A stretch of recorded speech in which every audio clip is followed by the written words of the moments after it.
नमस्ते बच्चों। आज की कक्षा का प्रारंभ पुनः एक कथा से। यह एक किंवदंती है। एक बार एक गांव था। वहां हर पूर्णमासी की रात एक राक्षस आया करता था। उसने कह रखा था कि हर घर से एक लड़का मुझसे युद्ध करने के लिए भेजा करो। हर घर से लड़का जाया करता, वह उसे खा जाता, क्योंकि कभी कोई वापस नहीं आया। सब डरते थे। कितने सालों तक यह सिलसिला चलता रहा। सब सहम से गए थे और हार मान चुके थे। अतः पहले से ही हर घर से वह बालक जाता, यह सोचकर कि वह लड़ने नहीं मरने जा रहा है। आज पुनः पूर्णमासी थी। उस गांव से एक घुड़सवार जा रहा था। उसने भीड़ को खड़ी देखकर पूछा कि क्या बात है, आप लोग यहाँ क्यों खड़े हैं? बुजुर्गों ने सारी बात बताई, दुख बताया और कहा कि आज पुनः हमारे गांव से एक लड़का मरने जा रहा है। वह घुड़सवार एक योद्धा था। उसने बड़े ध्यान से बातों को सुना और कहा, अगर आप सब इजाजत दें तो आज मैं जाना चाहता हूँ। वह गया। उसने उस राक्षस को देखा। जोश में भरकर घुड़सवार घोड़े पर बैठकर तीव्रता से उसके पास जाने लगा। वह राक्षस उसको देख रहा था। धीरे धीरे वह राक्षस का आकार छोटा होता चला गया। वह राक्षस छोटा होता चला गया। पहले दूर से वह जो 20 फुट का नजर आ रहा था, अब 10 फुट का हो गया। घुड़सवार को बड़ा आश्चर्य हुआ। वह और जोश से आगे बढ़ा। राक्षस की हाइट और कम होती चली गई। जब वह बिल्कुल पास पहुंचा तो देखता है कि वह तो एक बौना है जो रेत के टीले पर चढ़ा हुआ है। उस योद्धा ने अपनी तलवार निकाली और एक ही बार में उसको मार गिराया। वह बौना, वह राक्षस कौन था पता है? वह बौना और राक्षस जो था वह है हमारा डर, भय या फियर। यह एक ऐसी चीज है जो हमारी छोटी सी मुश्किल को काफी बड़ा बना देती है। प्रॉब्लम्स कभी इतनी बड़ी नहीं होती जितना हम सोचते हैं, उसे बड़ा हम बनाते हैं। वह हमारी शक्ति को ब्लॉक कर देती है। इसलिए जब मुश्किल आए तो उससे भागो मत, उसका सामना करो। जैसे जैसे आगे बढ़ोगे प्रॉब्लम छोटा होता चला जाएगा। डर भी बढ़ता जाता है अगर हम बढ़ाते हैं, और अगर उसको रोक देते हैं, फेथ को आगे बढ़ाते हैं, तो फेथ भी बढ़ता जाता है। इसी से मिलती जुलती कहानी आज जो हम पढ़ेंगे वह है जटायु शौर्यम, जटायु की शूरता। जटायु आदि कवि वाल्मीकि प्रणीत रामायण के अरण्य कांड से उद्धृत है, जिसमें जटायु और रावण के युद्ध का वर्णन है। पंचवटी कानन में सीता का करुण विलाप सुनकर पक्षी श्रेष्ठ जटायु उसकी रक्षा के लिए दौड़े। उन्होंने रावण को रोका, लेकिन रावण की अपरिवर्तित मनोवृत्ति को देखकर उस पर आक्रमण किया। उसने अपने तीखे नखों और पंजों से रावण के शरीर में अनेक घाव किए और रावण उसके कारण विरत होकर पृथ्वी पर गिर पड़ता है। लेकिन इतना क्रोधित हो जाता है कि वह जटायु पर प्राणघातक प्रहार करता है। ये जो स्टोरी है वह मानवीय दुष्चरित्र को दिखाते हुए पशु पक्षियों की संवेदना को उजागर करता है। बताता है कि बल और सामर्थ्य में न्यून होने पर भी जटायु ने स्त्री की रक्षा के लिए अपना सर्वस्व समर्पित कर दिया। यहाँ संवेदनाओं, भावनाओं और चेष्टाओं को बड़ा ही सफलतापूर्वक प्रदर्शित किया गया है।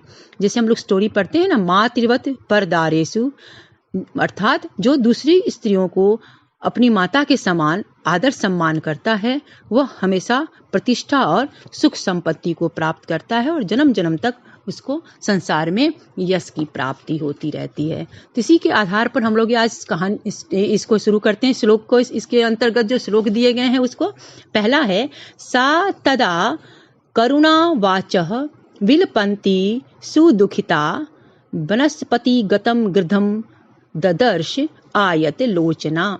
विलपंती अर्थात रुदती, विलाप करती हुई। सा तदा है अर्थात तब वह करुण वाणी में विलाप करती हुई अत्यंत दुखी और विशाल आंखों वाली सीता ने बड़े से पेड़ पर स्थित जटायु को देखा।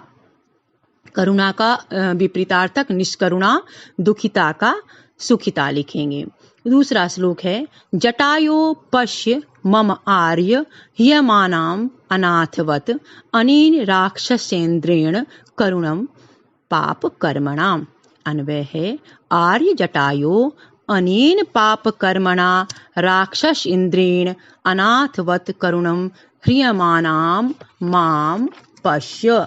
ह्रियमानाम अर्थात नियमानाम ले जाई जाती हुई राक्षस इंद्रेण दानव पतिना मतलब रावणेन।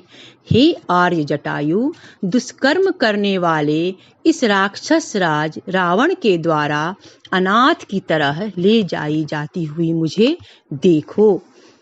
पुनः कहते हैं तम शब्दम अवशुप्तः तु जटायु रथ शुश्रुवे निरीक्ष्य रावणम क्षिप्रम वैदेहीम च ददर्श शह। शब्दम अर्थात वाणीम, निरीक्ष्य नी प्लस इक्ष प्लस ल्यप, दृष्टवा क्षिप्रम अर्थात शीघ्रम, वैदेहीम अर्थात सीताम, ददर्श अपश्यत तब सोए हुए उस जटायु ने उस शब्द को सुना। किस शब्द को? सीता जो उसके लिए संबोधित करके कह रही होती है उस शब्द को सुना और रावण को देखकर जल्दी से सीता को देखा। क्योंकि वह सोया हुआ था तो उसको पूरी वस्तु स्थिति समझ में नहीं आ रही थी, इसलिए वह बात को समझने की कोशिश किया तो पहले उसकी नजर सीता पर पड़ती है, पुनः वह रावण को देखकर बात को समझ जाता है। ततः पर्वत श्रृंगावः तीक्ष्णतुंडः खगोत्तमः वनस्पतिगतः श्रीमान व्याजहार शुभाम गिरम। अन्वय देखिए, ततः वनस्पतिगतः पर्वत श्रृंगावः तीक्ष्णतुंडः श्रीमान खगोत्तमः शुभाम गिरम व्याजहार। पर्वत श्रृंगावः पर्वत शिखर कांतः पर्वत के चोटी के समान कांति वाला। तीक्ष्णतुंडः तीक्ष्ण मतलब तीव्र, तुंड कहते हैं चोंच को, तो इसका लिखिएगे तीक्ष्णतुंडः यानी तीव्र चंचु। खगोत्तमः विहग श्रेष्ठः पक्षियों में उत्तम। व्याजहार अर्थात अकथयत। तब पर्वत के शिखर के समान कांति वाले, तीक्ष्ण चोंच वाले, ये सारे जो विशेषण हैं ये विशेषण हैं किसके? तो जटायु के।